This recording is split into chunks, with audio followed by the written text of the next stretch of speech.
Life moves pretty fast. You don't stop and look around once in a while, you could miss it. My parents recently hosted us for a birthday dinner. And in Kim's card, my dad had written something about us being the most persistent people he knew.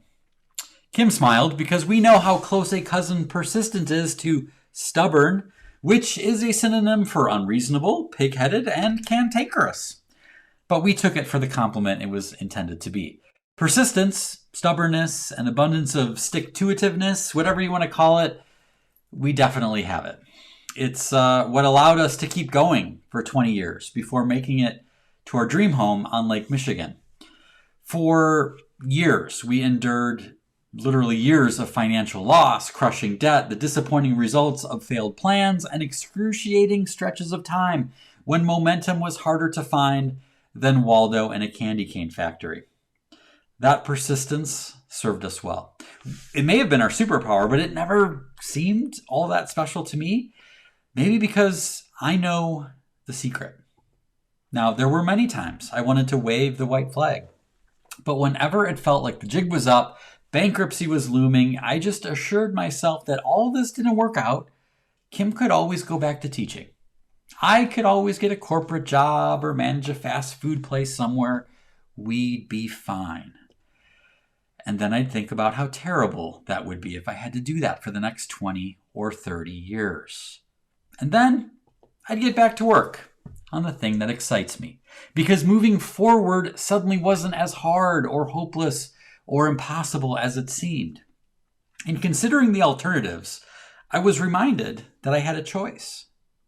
Even now, when I'm in the middle of hosting a one-man woe-is-me pity party about how difficult I have it, how much this sucks, and how I don't think I want to do this anymore, I call a timeout.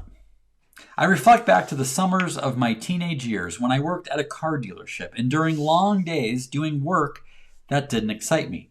I remember how slow the clock moved as I counted down the minutes to freedom.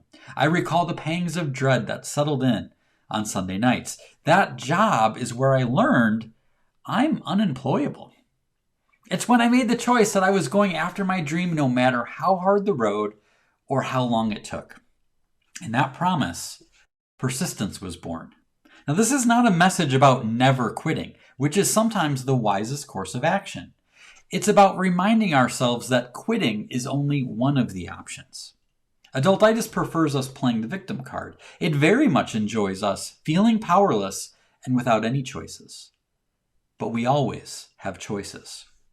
We put adultitis's panties in a bunch when we play the perspective card.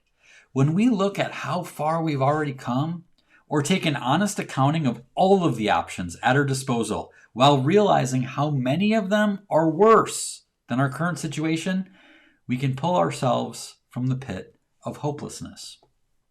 Laying all the choices out on the table can help remind us that we are on the right road after all. Sometimes being faced with a less desirable scenario immediately brings to mind some new thing we can try in our present situation. I'm sure there's a little bit of persistence involved and a dash of needing to be my own boss, but mostly the thing that kept me going was simply reframing my situation. What's the secret to being persistent? How do you keep going when you really want to throw in the towel? You simply remind yourself of all the choices and why keep going is the best one.